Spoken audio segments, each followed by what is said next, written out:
the older you get, the more unattractive you are. Really? Yeah, so that's why I said to you, it's a short career. Yeah. Once you, especially here in South Africa, once you're 30, you're seen as old. 30. And but what if you're capable at 30? It doesn't matter. Sure. There's no loyalty in football. Sure. Nothing. Because I've seen people that were loyal to a team and they got treated bad when they retire or when they're about to finish their career. You know.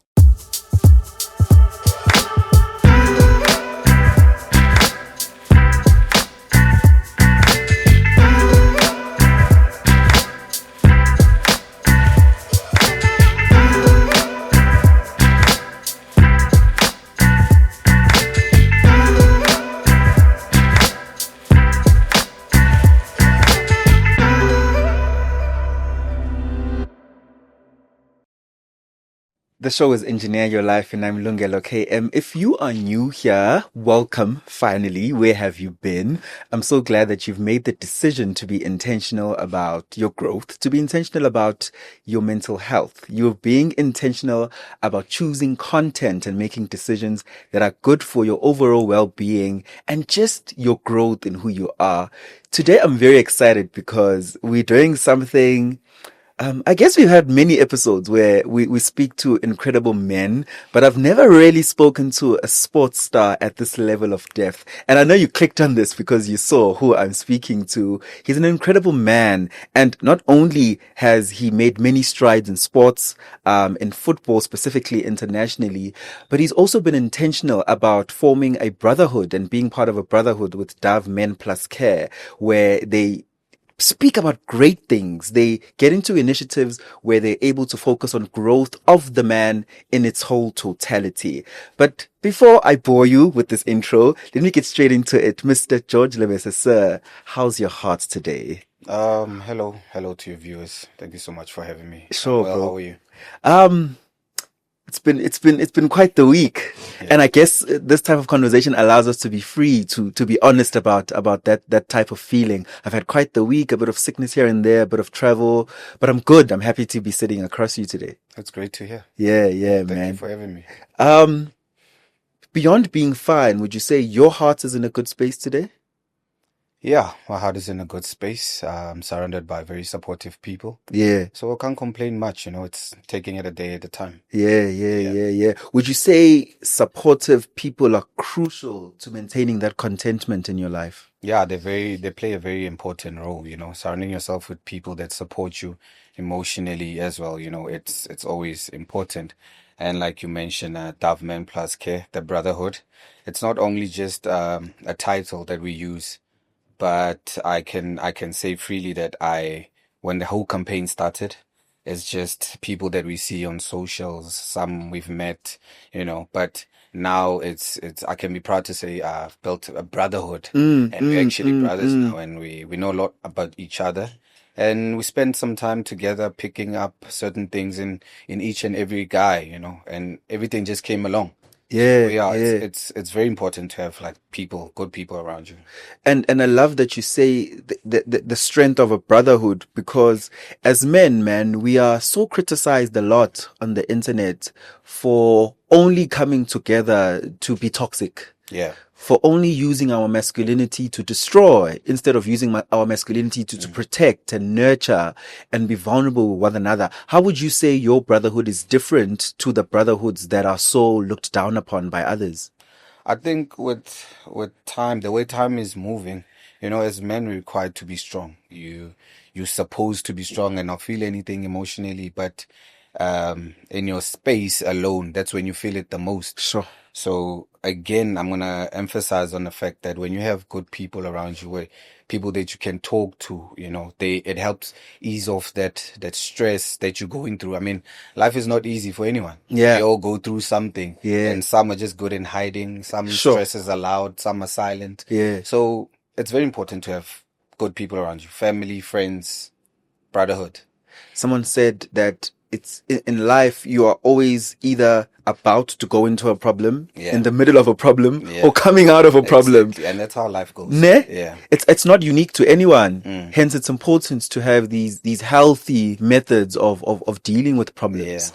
I want to speak about you and the makings of this journey and incredible man that you've become now. Take me back 20 years ago. When was happening? What was 20 years ago is 2005. Okay. What does 2005 look like for George Lebese? 2005 is before I turned pro. Yeah. Still getting into life, because I feel like most of my challenges began when I turned pro because of all the noise that's outside. Interesting. And becoming a different person. So there's not really much into 2005 because that's when still chasing a dream. Yeah. In 2008, the dream happens. Yeah. And mentally, I'm in a different space. 2005, though, the person who's chasing the dream, would you say they're still naive? They're still very green and they think that everything that they are looking forward to is perfect. Yeah, very raw. Yeah. Not exposed to much.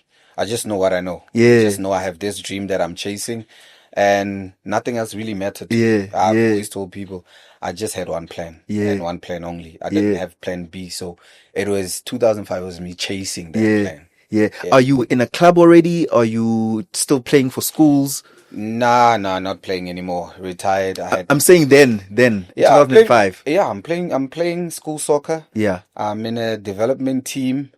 Acadia Shepherds, with most of my friends that I'm still friends with even this day. Yeah. So we're still trying to push it and make it pro. So that's where I'm at in a nutshell. Yeah. 2008, you said you then become pro. Do you remember the weeks leading up to the day your life changed? What's happening then? So what was happening is I'm everywhere meaning I'm trying my luck everywhere. Trials. I'm hustling to make this dream happen. I've always thought that I'll start small, and grow gradually. And like I said, it was a big shift in my life from that to playing one of the biggest teams in Africa, only the country, most supported team. Yeah. So the noise is very loud. Sure. You can't ignore that. Sure. So building up towards that, you can never be ready. Yeah. You can only dream to be in that space, but it's overwhelming. What's family saying in that position where now you're about, because I'm sure you're going to the trials for the big team. That was Kaizer Chiefs, right? Other teams. Yeah, Kaizer Chiefs happen differently. But yeah. So you're going for these trials. Who's supporting you then? Because even that is not easy. There's funding that's involved in attending these things. There's missing school. There's all of this. Who's there for you then in that process?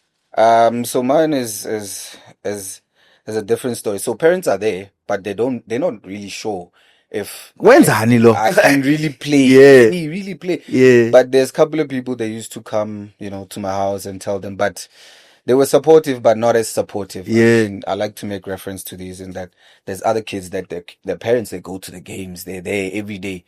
Mine is a different story. I had a point to prove, it becomes a problem because financially now I want the newest design of boots. Yeah. They need to pop up money and buy that. But there's a promise that I made to them. I was like, I'll pay it back one day. Sure. They didn't believe it until it happened. Yeah. So yeah. That is so intriguing because you are saying to me, regardless of mom and dad not being at those matches, not being at those trials, the dream still mattered more. It mattered. Nothing else mattered. I promise you, I even still feel the hunger that I had back then, Yeah. So there was absolutely nothing that was going to stop me. And I always try to advise even the young ones to say, once you work hard and work towards something, it's like the universe, it opens up and you attract those things that you want because you personally are working on yourself towards that. And then it just opens up. Things will happen. When you look back, why did you think your parents weren't as present for the soccer journey when it was beginning?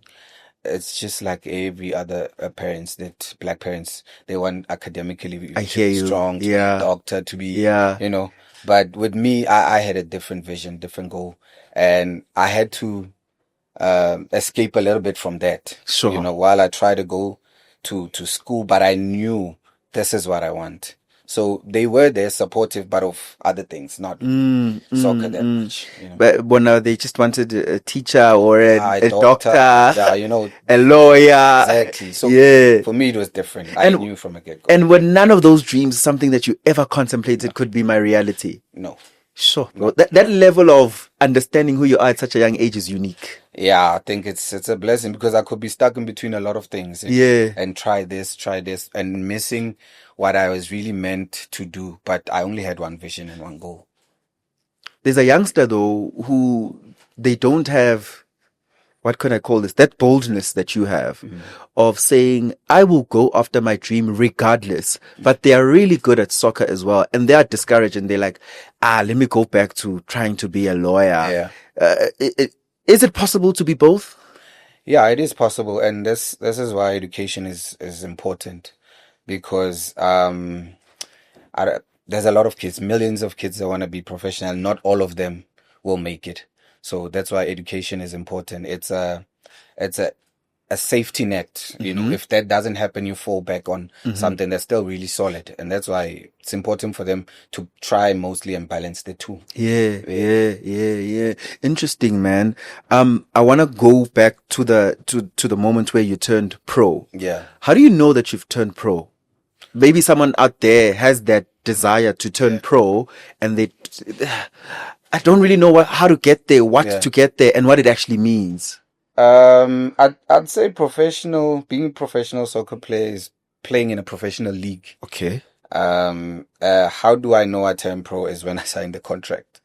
And then that's when I knew like these figures, yo. My life about to change now because I've never seen, this kind of money at that age. 18. Absolutely. Yeah. So that's when, as soon as I signed, and I didn't care about the money. The money part, I told you again, playing for one of the biggest teams in Africa, in the office, I'm signing that contract. The numbers was the last thing on my mind. Sure. I just wanted to get out there and play and fulfill the dream. Yeah. It's happening, You just wanted your chance, man. Yeah, I just wanted. I'm in now and I need to remain in. Yeah, and it started as a trial. I think it was a 2 weeks trial. And on the 4th day, I was told that there is interest of signing. And that's when everything changed for me, because I had already training with these guys, the superstars. Then like Bokune, Shaba were there. So these people, I just saw them last week on TV. I'm with them here now. So you can feel the hunger to want to play and prove to them that I'm as good. Yeah. You're saying there's a 2-week trial. So what happens is you go to the training facility. Yeah. And then you're just training every day. Yeah. So I was invited and it was perfect timing because to get the trial is not easy during the season. So the season had just ended. And then the new one is about to begin. So they go on like a pre-season. So I was asked to train with the guys for that pre-season, and there was pre-season games coming along. So they really wanted to test if I can handle that pressure. Can I play, So it was a good moment for me when I went through the whole process. I played a match, and then the next week I came back and signed the contract. And then that was it. Sounds too easy, bro. It's not. Personally, it's not. Yeah. Because in my 9 years of being a Chiefs, sure, I've seen people come and trial and not make it. Sure. So it's not that easy. Yeah. So it's about timing and working hard for it and just being fully focused, and something will give in. Because you're saying you were 18 when that happened. Yeah. And how many years before that were you just playing soccer at a high level? Because you're playing at A level already. Yeah. If you're able to trial for 4 days and be signed. Yeah. But the level is not the same, professionally and semi-pro and amateur is not the same. Yeah. Because I was in development. Then it was called the Vodacom League. Sure. And then Vodacom League is not the same. And then there's other levels to that. So I had jumped a lot of levels to go up and not prepared, mentally, physically. I still had a lot of work to be doing then. And then they worked on me. It took me time before like I was a regular in playing. It took me most probably like 3 to 4 years just working on my physique because I was so skinny. Yeah. So I had to work on my physique. I had to work on my strength, and until those things were okay, then I was okay to go play. How intense is the physique and strength training? Like what does a day of a professional football player look like if you're trying to be great? Yeah. So with being a professional, ne, you train 2 hours a day. Mm-hmm. So it's entirely up to you. What do you do the rest of the day? Mm-hmm. And the rest of the day, that's on you. That's why people get personal trainers, dietitians, so that you are a level up, because 2 hours of training is really not enough for you to be ready for the next match, because your opponent is doing the same thing. So you need to have an edge by overworking them and doing things that are going to help you to become better than them, so that you can be great. So 2 hours a day training, extra sessions. We see professionals now. We living in a social media world where people post these things, and the great players, Ronaldo and Messi, they train 3 times a day. So it's very intense, and you're really dependent on that, because it's a short career. So you have to do what you can do to be on top of the game. Short? It's very short. 10 years moves quick. I remember now I was signing a contract. I was 18. Now I go around and I walk around. People call me Grotman.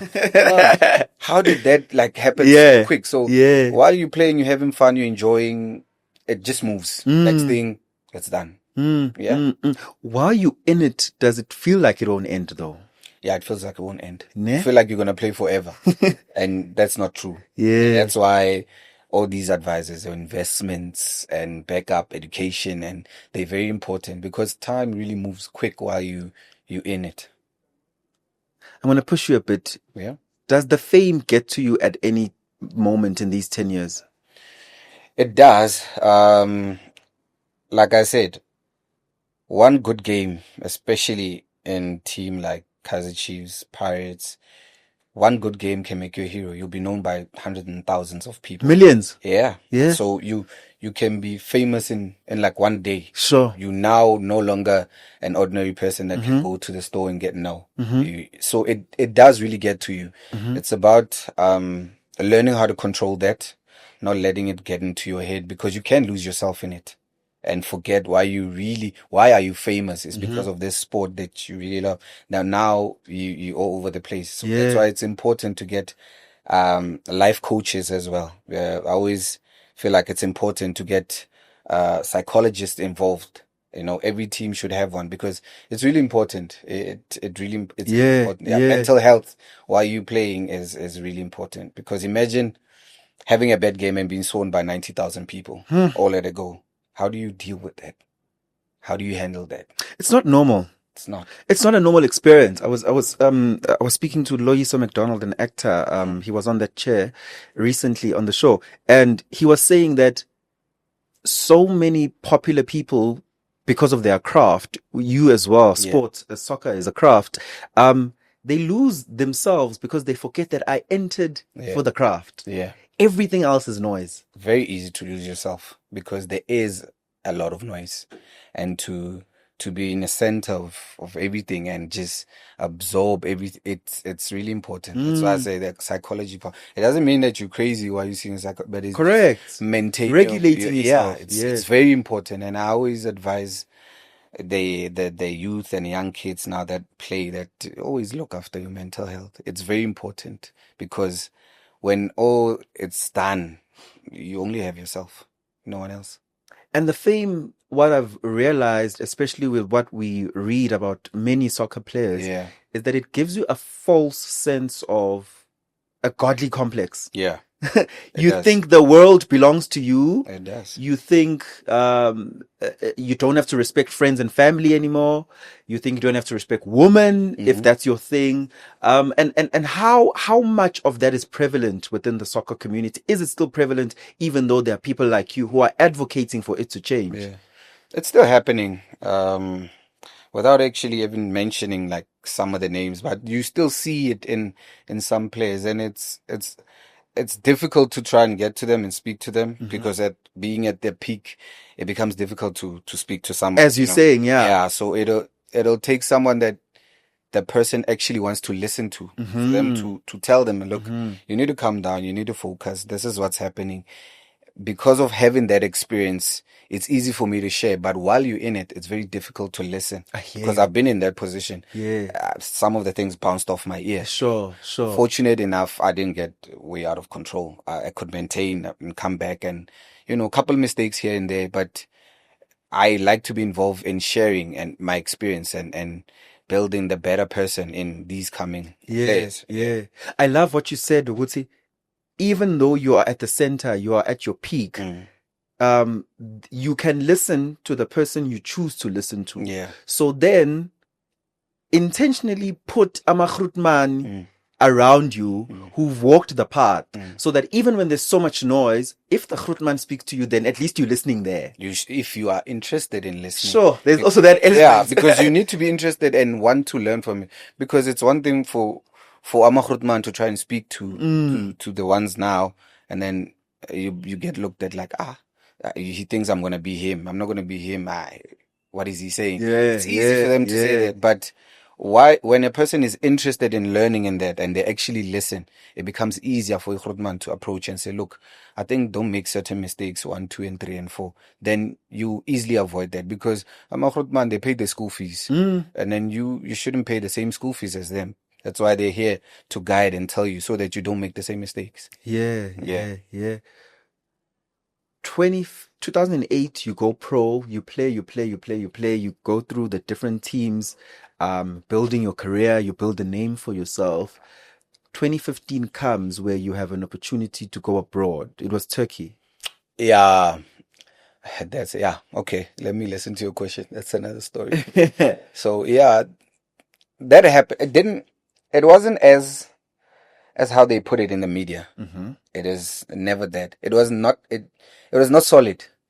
It's just the word to mouth. I don't know how it got to the media. I think the agent then from Turkey is the one that put it in the media to say that I turned it down. It was my contract was coming to an end.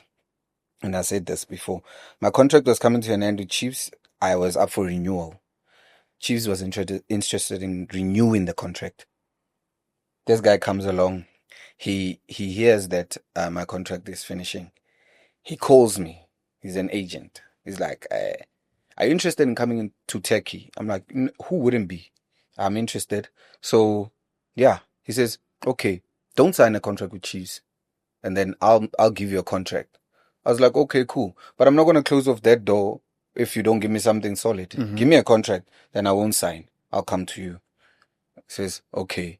And then this side, the management at Chiefs is pushing me, like, putting the pressure. Contract is ready. You need to sign, because they know it may happen that I sign somewhere else. I'm about to be free. So I need to. So I can't stall. I think I stalled for 2-3 days, and this guy was not even answering me anymore. So I was like, you know what? I'm gonna work with something that's here, that's concrete. I'm still celebrated here. They appreciate me. I don't have to move, really. Let me just sign this contract. So they give me a contract, I sign. He comes the next day and says, the contract is here. I'm like, where is it? Still doesn't have it. He goes to the media. Now there's a Turkey issue. I said no to Turkey because I wanted, there was never a concrete offer. Nothing. Perhaps he was trying to cause a scandal because the game, he's playing the game. Yeah, I still didn't know that he's gonna bring a contract till this day. Yeah. So I just had to work with what you had. Yeah. That's fair. Safety first, because I don't sign. So I've seen it happen where a player was appreciated, but because he wanted to go to overseas, and that's every player's dream, and then he didn't sign. And then he left. By the time he came back, now you're coming back in a different position. You're not at power. The team is at power now. They tell you what they want to give you. You can't tell them what you want. So because of you made that error, hoping that you would get signed, nothing was concrete. You then had to come back and take a salary cut. And build again from scratch.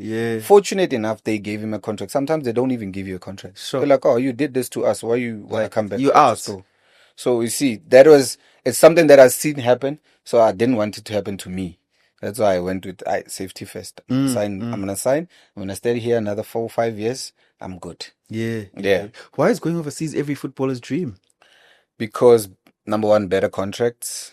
You're at an international stage.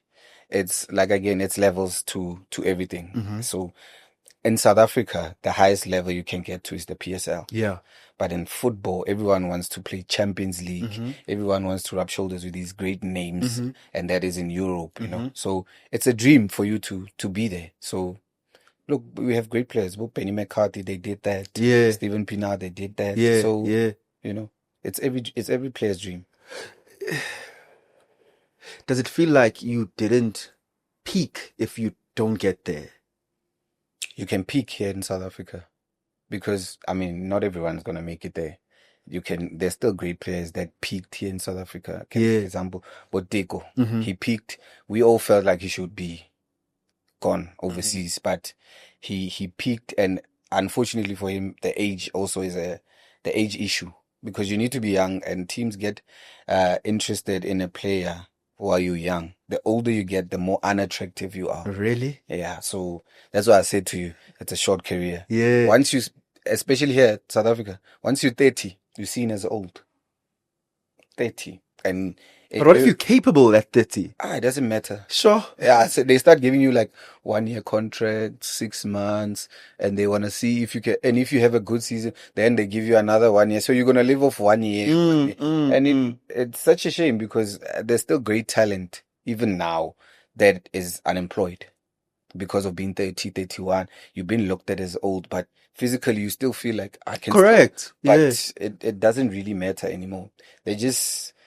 The bosses now want the upcoming talent. 18, 19, 20. Yeah. I know I can also make money off the 18, 19, 20. If I sell them overseas, Sure. make my money. But what am I going to do with a 32, 33-year-old? The perception is he's only going to give me 2-3 seasons and then he's done. And that's not what they want. And that is why, if you do your research and check, there's more than 30 to 40 talented players that are clubless now. Such a shame. Because of the age factor. You'll be seen as old. What can you do? So the expectation is that in 10 years, you need to make all these amazing decisions that are going to last you till retirement. Make the most that you can. I say with all respect that you need to prioritize yourself. There's no loyalty in football. Sure. Nothing. Because I've seen people that were loyal to a team and they got treated bad when they retire or about to finish their career. Yeah. And that's not a good sign. I'm not saying you should just leave whenever you want and just do it, but consider yourself first, because it is like that. At the end, you just have you. They bring you in the team, you play 10 years. After 10 years, they don't want you anymore. There's exciting talent. They leave you. Yeah. You were loyal to the team. You had all these opportunities coming at you. You rejected them because of being loyal. Mm-hmm. And then at the end of your career, who do you have? If they say no to you, the ones that you were loyal to, they say no to you, then what's going to happen? There's another side of the coin, though, where here we are saying there's ageism in soccer, but what about discipline? Yeah. It seems like we have a discipline issue in South Africa, and with footballers, right? So perhaps people don't earn their right to stay longer and get longer contracts. Would you agree that we have a discipline issue among footballers? I don't think it's an issue. It's just here, I think it's only here in South Africa where a footballer makes a mistake, they make the front page of. Got you. Yeah, so they celebrate that. The media celebrates that, and it becomes a tabloid issue. There is people from other sporting codes that make the same mistake but get away with it. I got you. So I think it's a little bit unfair to them, It's not a discipline issue, it's a human issue. Everyone can make a mistake in everything that they do. Exactly. But this one is going to be publicized, and it's really unfair. And it becomes career limiting once it's been publicized. It paints you bad because the bosses read these things. Yeah. And now you look like you are that person. So once you're available to sign, the first thing they look at is that, hey, we saw him on the front page. Is he a person that we can sign? Because of that has nothing to do with your talent and what you can offer. But because of that, now they don't want to sign you. And then now your career is cut short by a newspaper, someone that wants to sell newspaper. Put your name there. Yeah. Very unfair. It really is unfair, man. Have you had an instance where your name was tarnished? Couple of times. Couple of times. And it's a very difficult situation because you can't control that. You can't control what they write about you. You can't control what they say. I was fortunate enough that Chiefs was very supportive of the whole situation, because they knew me as a person that, look, he's not the type of person. Mistakes do happen. We're gonna stick by him and support him. And then it went silent, quiet, because it was not entertained like that. It still happens now, where players one mistake and then now it's your whole life you painted that you are a bad boy, and nah, man. I think we need to move away from that and actually support these players. And if there is a mistake like that, you teach, and then you learn from it, and then we move on. Making it a couple of times is a different story. But if you make that mistake and you learn from it, I mean, it's only fair. And I'm intrigued by us calling it a mistake, because sometimes it's actually the gossip page prying your private life. Exactly. It's not a mistake. It's your private life. Exactly. Why are you trying to find out what's happening in my private life? Because they want to sell the newspaper. Yeah, but by jeopardizing another person's career. Yeah. Putting it on a newspaper, speaking bad about you. Yeah. He puts food on his table. Correct. Takes away from your table. Yeah. Because honestly, if it's something is happening in a person's private life and it's not affecting how they are performing, exactly, why is it making the front page of a newspaper? Yeah, you need to control it. And I mean, again, the discipline issue, you see. So also I can't, speak so much about players. Discipline is very important. It's what's gonna keep your career intact and prolong it. But a mistake here and there, it's only fair. You're human at the end of the day. It's Mental Health Awareness Month. Something where the stats say worldwide and even in South Africa, it's actually men who are taking their own lives more than anyone. And it's men in our ages, you and I, doing it more because of the weight on their shoulders to show up as husbands, to show up pressure as partners, to show up as providers, as protectors. How are you in this Mental Health Awareness Month, and obviously over and above this Mental Health Awareness Month, how are you leading your life in a manner that protects your mental health? Yeah, it gets to a point. I'm very fortunate that I was trained and at an early age. I had the pressure at an early age. So imagine being in 19, having a bad game, and again being attacked by a lot of people. It just trains you, prepares you to be strong, personally, because life does really happen to everyone, and it's unfortunate that you have the young men now taking their lives because of pressure that they get into, with life. And like I said, it happens with everyone, so it's very important to seek help.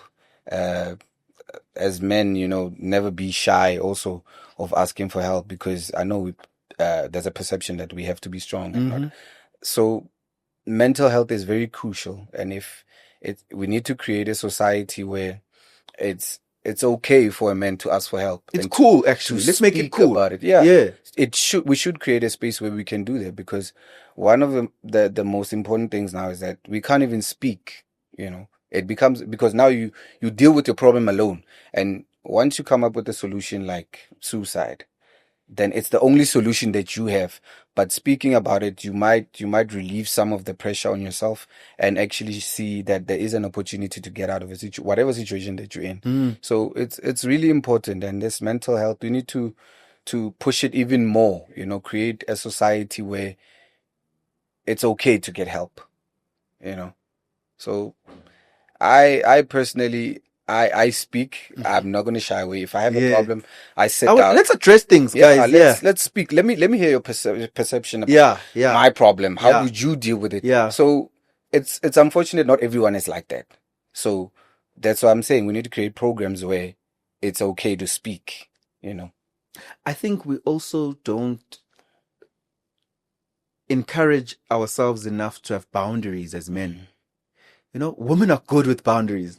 When women don't want something, they will tell you many times and eventually even act on it. They will leave you if you're a man that's doing bad things to them. Exactly.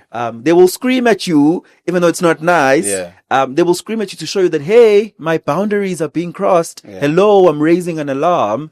And sometimes we just bottle things up and we don't even walk away. We will stay and not say, actually, even to the woman who's screaming at you that, baby, yes, I'm wrong, but you don't have to raise your voice at me, because there's a balance of the situation there too. So we need to be able as well to have boundaries. Exactly. Communication is also important. Yeah. Yeah, because like you say, bottling things up. It's also one of the things that you grow this thing in you, the bad thing that's happening in you. By not speaking, it grows, it becomes big. By the time you want to react, it's already so big that you don't see a solution into that problem. And that's why communication is very important. In whatever situation, just try and communicate, try and seek help. It's better to try and fail than to just sit with the problem on your own. Somebody there is saying, George unemali, he has money. That's why he's saying we can seek help. There are these people again speaking about therapy. I don't have money for therapy. Yeah. How simple can it be to seek help? Therapy, remember, therapy, it's speaking to people sometimes, paying to speak to people. Love that. You don't have to actually go to a therapist that you paid for. Therapists are free. They're everywhere. Yeah. There is a person that you see that if I speak to the next person, they'll actually listen and advise me, because yes, the money issue is a problem. Not everyone can afford therapy, but therapy is all over amongst us, our friends, our families. Just speak out.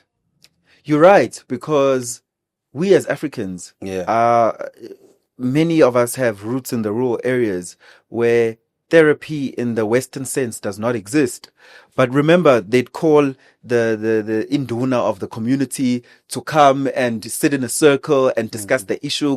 This person stole this one's goats. And that's therapy. You're right. It's therapy. Just speaking. It's everywhere. Yeah. Fortunately, it just takes the courage for a person to really do it and speak and let's find a solution. There's always a solution. George, who do you pray to? What do you mean? God. I'm a Jesus person. Yeah. Because the reason I ask that is that a lot of us don't see how much of our mental wellness is linked to having a good spiritual relationship with whomever that you pray to. How much of being intentional in your spirituality has helped you be mentally well? It's really helpful. And remember, like, most of the things are there in the Bible, even way before we knew about all these problems. So like I said, there's always a solution. And praying about it is also speaking to God about it. Sure. So it's also one of the therapies. Yeah. It's the biggest therapist that you've ever find. Yeah. We keep going back to speaking. Yeah. Because we men just don't speak enough. We don't bottle things up. We bottle things up. Because we're supposed to be strong. We're not supposed to speak. You've been looked at as feminine, and when you start speaking. So it's a stigma that needs to go away. How do you deal with realizing now that I think my career is about to end? Yeah. So I don't know of any ex-professional that wanted their career to end. Even though you see that it's ending, you just want to hold on to it. We never understand the fact that it ends, but it does really end. And this is why the players now, they need to understand at some point this will end. It's about what are you doing now? Because if you really look after yourself and the career, it look after you out when you're done, when it's done. So it's really important for players to start looking after themselves. Discipline, hard work. It'll pay off. It does pay off. Certain things still do happen. I still get work, but mainly because of what I had done. I get you. So you still live off that, you know. So, excuse me, it's important. So, yeah, you deal with it as it comes. I had made peace with it that I'm done professionally, but it's still there. The hunger's still there. You still feel like, ish, can I kick a ball? Yeah, I could have went 4 or 5 years, but it ends, and someone always say like, you need to leave it before it leaves you. Sure. Because of once you stick around longer than you should, it takes away the good things that you've done in your career. So it's again, a good dancer knows when to leave the stage. Yeah. Because you're not maybe as fit anymore or as skillful anymore technically, you then now not playing that well. And then now your legacy is about those last few days. Punishing it. Exactly. That's why you need to know when to stop, because your body will I mean, we're not everyone is not going to be a Ronaldo player until 40. Sure. I mean, we all can be Ronaldos. Yeah. You can try and stay in the game for as long, but you're not going to be like him. So that's why it's important to listen to your body as well, to say, now it says it's done. So also knowing that is important, because you don't want to tarnish your legacy. Correct. That you have done by being a bad person. And people, when they look at you, they still need to understand, hey, this man won us this trophy. Not because, at the end, you know, it's not supposed to be like that. Yeah. While we're there, who was the player that you looked up to growing up? I had a couple. Hey, I seen when I made it pro, Tiko was peaking, so I always make reference to him. And I was fortunate enough to be close to him, you know, to understand the mentality. So him, Dr. Kumalo, they are the two people that I can think of right now. So yeah, I can say basically them. And no one internationally? I was not exposed too much like that to I was just looking at, you know, because I want to make it here. So I'm just looking around who's the best right now. Oh, it's them. Then I look up to them. And once I turned pro, that's when I started looking Bomes, you know, all these players. And it gives good example to the young ones. See that they also believe and see Nami I can make it. Because, you know, it's unfortunate that some kids now don't have the opportunities and they tend to give up. So once you have your idol or someone that you look up to reaching out within touching distance, telling you that, hey, work hard, you really have hope. So it's important for that to happen as well. We're reaching the end of our conversation soon, but before we get there, why should Intwana right now, who stays in an informal settlement in the middle of Northwest or in Northern Cape, where things are just far from everything, but they know they're great at soccer, why should they keep believing they will make it? Because opportunities are there, man. There's programs, there's school programs, school tournaments that are happening. They're growing so fast now. There's Abo Varsity now. They're shown on TV. So exposure is growing gradually, you know. So, I mean, you can't just give up. You can't give up. At least give it a shot and try. And there is trials here and there. Professional teams now are going to these rural areas looking for raw talent.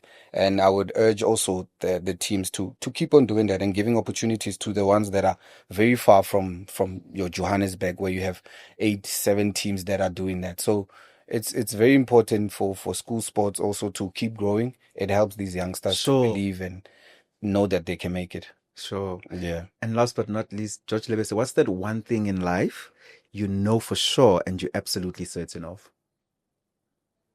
That wheels do turn. Sure. And giving up is never an option. No. Yeah, your time will come. Yeah. With whatever that you're doing. Yeah. Just try not to give up. Yeah. It will happen. Yeah. Yeah. My brother, thank you. Thank you so much. It's been an absolute privilege. I learned today that there's power in resilience. Yeah. Understanding your season, because you said knowing that there's just 10 years in the game, it means Gingena with knowledge. Yeah. I'm entering this thing knowing that I need to prepare around this period. Yeah. And a lot of people undermine the importance of being prepared for something that you do. And you also taught me that it's important to understand that I must listen to others who've come before me and who've walked this path. Exactly. So thank you so much. Thank you so much for having me. It's been an absolute privilege, guys. Dove Men Plus Care has built this community of brothers who are able to connect about situations and conversations like this, things that perhaps is hard to ask the guy who's your friend next door. Find all the contact details of Mr. George Lebese on his Instagram or on all his social media. Also join the brotherhood yourself. DoveMenCare _ZA on Instagram and all other social media platforms. And just tap into the community of brothers who are positive, wise, and are very intentional about growing themselves. The show is Engineer Your Life and I'm Lungelo KM. I'll see you on the next episode. Bye.